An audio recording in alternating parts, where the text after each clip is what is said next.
Thanks for coming. What do you think of my hat? All right, I'm gonna sign the hat and I'm gonna throw it out.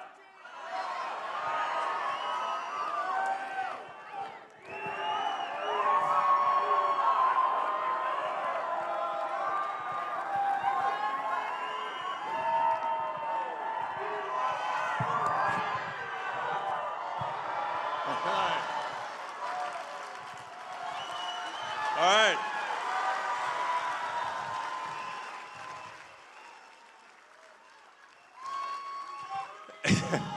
All right, I love you guys too.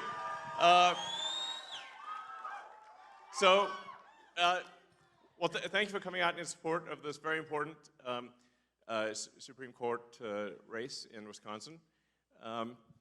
It's actually something that I think it's one of those things that may seem like it's obviously important in the state of Wisconsin, but I think it could actually be important for the country as well, and maybe for the world. So the House majority right now is razor thin. It's really just a few seats, and if the Supreme Court is able to redraw the districts, they will gerrymander the districts and deprive Wisconsin of 2 House seats on the Republican side. Yeah, exactly. The result of that could be that the House switches to a Democratic House. Yes, indeed. And then they will try to stop all of the government reforms that we're doing, and we're getting done for you, the American people. So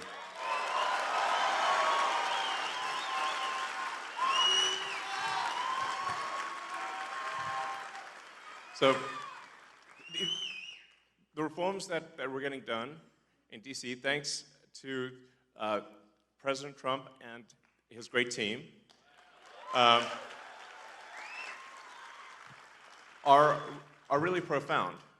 Really, the goal is very simple. It's to restore merit and freedom. So that's what it comes down to. So America is the land of freedom and opportunity. So we want to restore individual freedoms, freedom of speech, just in general, get the government off your back.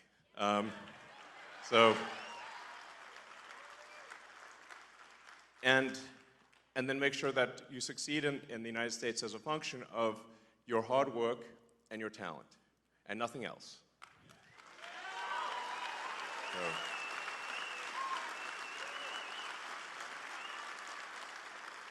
So these are really noble and important principles, and also, and I'll talk more about this, all night really, as long as you guys want to hear about it. But as you may have seen with stuff that we've posted on the Doge.gov website and the Doge handle on the X platform, there is a tremendous amount of waste and fraud in the federal government. Like, shocking, really. It's insane. Yeah, it's really wild. So, it was inevitable that at least a few Soros operatives would be in the audience. Give my regards to George. Say hi to George from me.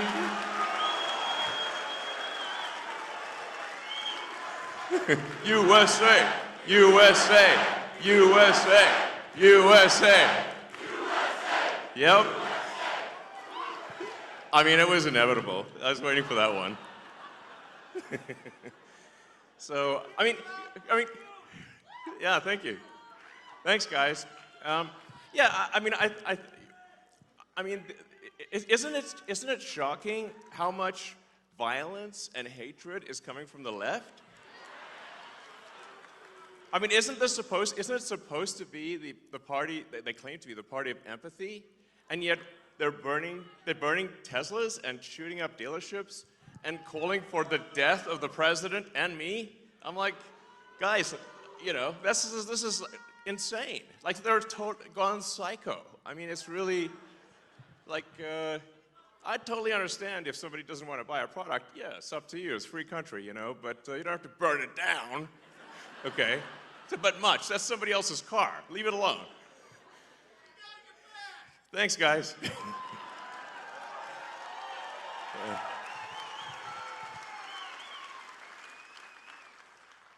Yeah, so, man, the derangement level on the left is just like, it's blown my mind, frankly. I mean, I'm like, what is going on? They've just lost it next level. I'm like, it's like, whoa. And I sort of wonder what's, you know, the legacy media is in part to blame for this, and maybe primarily to blame for this, because, you know, it's really terrible. It's like, if they keep calling, you know, they've obviously called President Trump every name in the book. You know, I think there was one article that called the president worse than Hitler, Mussolini, and Stalin combined. And I'm like, actually, President Trump's not killed anyone. In fact, he's very good at stopping wars, not starting them.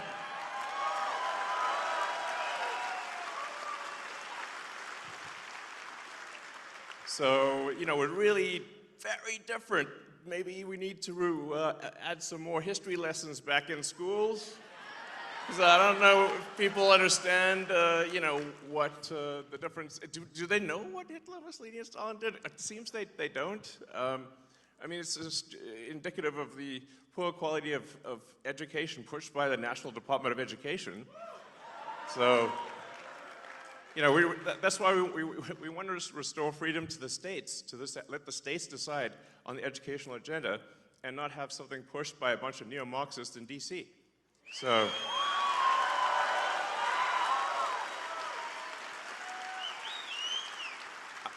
I mean, it is astounding how much anti-American propaganda is pushed on kids today in schools. It's mind-blowing.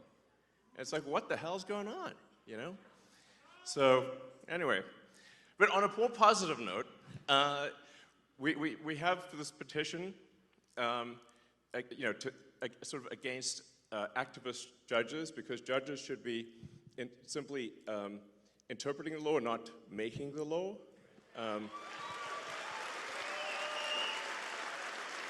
So, in appreciation for the support of people in signing this petition against activist judges, we just want judges to be judges, you know, which is a reasonable thing to ask for. We're obviously seeing like some crazy stuff in D.C. where, you know, it seems like it's like any federal judge can stop any action by the president, of the United States. This is insane. Like, this has got to stop.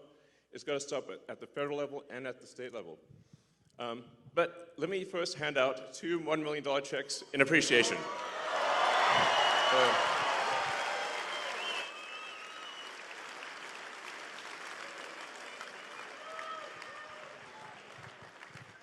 Okay, so the first check goes to Nicholas Jacobs.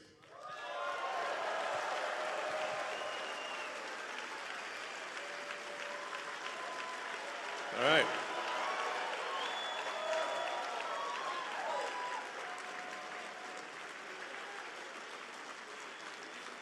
Now, I should say that the reason, you know, the reason for the checks is that it's really just to get attention. It's like we need to get attention, and it's somewhat inevitably when I do these things, the sort of it causes the legacy media to like kind of lose their minds. And then they'll run it on every news channel, and I'm like, I couldn't pay them it would cost like 10 times more, or you know, to get the kind of coverage that we get. So, all right, thank you so much. You're welcome.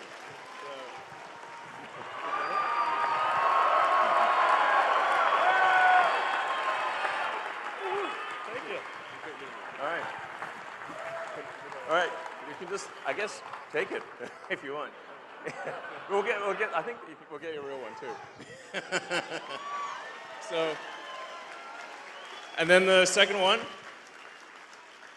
is to Ekaterina Diesler. Let's see, hopefully here.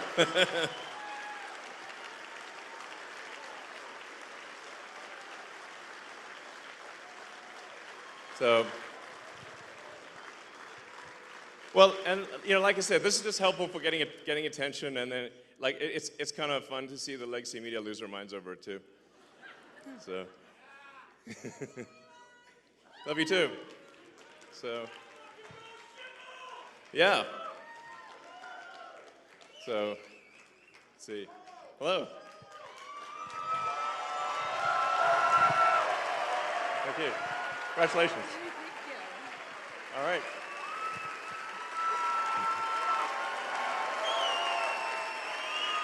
All right, congratulations.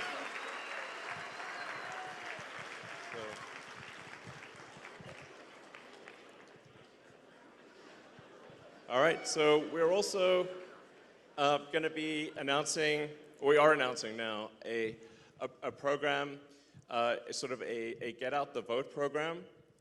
That's the webpage should be going live, I think around now, which is at the America PAC website, or just go to the America PAC X account. And the single biggest challenge, I think, is actually just making people aware that there is this very important election. And there's both the very important election for Judge Schimmel, as well as the deciding on adding voter ID to the Wisconsin Constitution, which is very, very important. So it's quite shocking that I mean, you can sort of tell where voter fraud is happening, where they ban ID, Like, why would you ban ID? Like, in New York and California, it's like illegal to show ID at an election. Well, I can't imagine why that would be the case. So two really important things is really just ensure judicial integrity on Tuesday, and then the voter ID thing. And, it's April Fool's Day. And it's like, I think most people aren't aware, like I said, most people aren't aware that there is this important election. Most people don't even know that there's an election at all. Or if they do, they aren't sure exactly when and where it is, and they aren't sure yet or they don't realize just how important it is. They think it's just, some kind of judicial thing that's not that important. But it actually, what they're doing, what's happening on Tuesday is a vote for which party controls the U.S. House of Representatives. That is why it is so significant. And whichever party controls the House, it to a significant degree controls the country, which then steers the course of Western civilization. So it's like, I feel like this is one of those things that may not seem that it's going to affect the entire destiny of humanity, but I think it will. Yeah. So,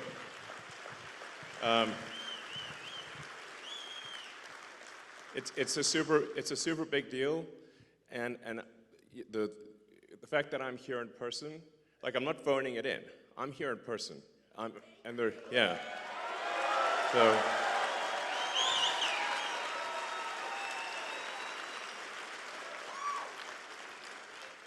And there were quite a few death threats, I have to tell you. I was like, my security team said, well, it's actually gone down from yesterday to today. It went down from 18,000 to 17,000. So I'm like, oh, maybe it's getting better, But you can see, like, how crazy some of these people are. Look at the two sort of people that tried to assassinate President Trump. That was, and one, they both almost succeeded. So it's real. Like, it's not like some imaginary thing. So anyway, what we're announcing is kind of like a block captain program where somebody can sign up to knock on doors in their zip code and encourage people to make people aware that there is a vote, and then aware of how important the vote is. So you can sign up to be a kind of a block captain for your zip code on the America PAC website right now. Yeah, and if you do, it's like basically $20 for just taking a photo with somebody. It's pretty straightforward. You just knock on doors in your neighborhood and give them either a digital or a paper, picture of, Justice Brad Schimmel. It can be an approximation. It doesn't have to be exact. And they just have to say thumbs up and hold a picture of Judge Schimmel. And that's it. And you get $20. It's pretty easy. It's easy money. So, but the whole point of it is just to make people aware of the election and say that there is an election. It's on Tuesday, and it's super important. Please vote. So.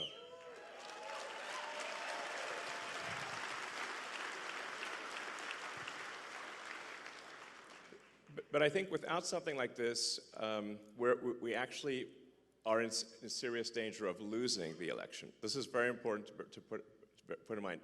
If you look at the betting market odds, so if you look at sort of the Poly market or Kalshi, the betting markets, it varies between 85% and 90% probability of loss for Justice Schimmel. That's the current situation. So we got to pull a rabbit out of the hat next level. We're actually going to have a steady stream of rabbits out of the hat, like it's an arc of rabbits flying through the air and landing in a voting booth. Interesting picture. Grok could probably make that picture. That's basically what's needed. We need to generate an anomaly in the matrix, and because I think there's currently the Dems are 100,000 votes ahead. But if the people that voted for President Trump simply vote on Tuesday, we will win. That's actually all it takes. Just vote. Boom. Done. Victory. So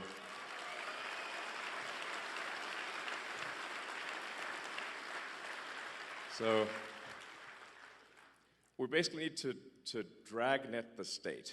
It's like everybody's gonna mobilize everywhere like crazy for the next 48 hours. And I think this will be important for the future of civilization. It's that significant. So you don't hear me saying that very often. It's a big deal. So vote for Super Judge Schimmel. I call him Super Judge Schimmel. So,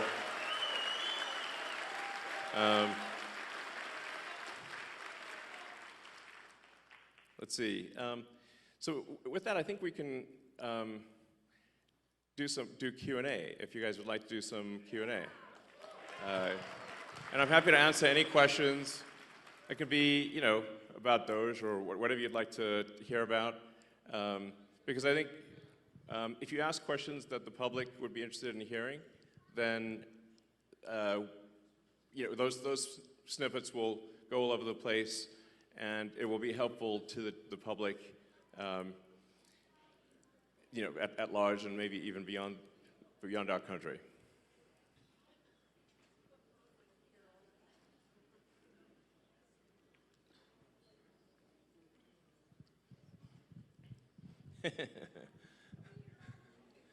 So let's see.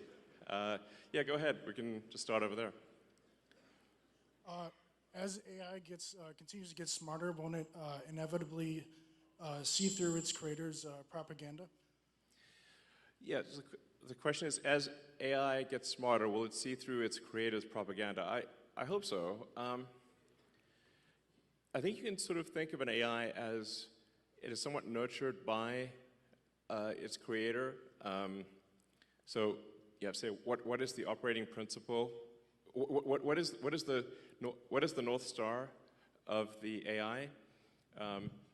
If it's a somewhat corporate AI, it could be like it's just trying to make corporations happy, or it could be, if it's particularly some of the AIs that are trained in like the city of San Francisco, it's going to have kind of a San Francisco bias to it. Because you can think of like smart people as well, there are big differences in sort of beliefs among smart people. And so you can expect that there will be big differences in beliefs among AIs as well. With Grok, our aspiration is a maximally truth-seeking AI, which is like you always want to try to get as close to the truth as possible, even if the truth is unpopular. And that's our goal, which I think is a very important goal.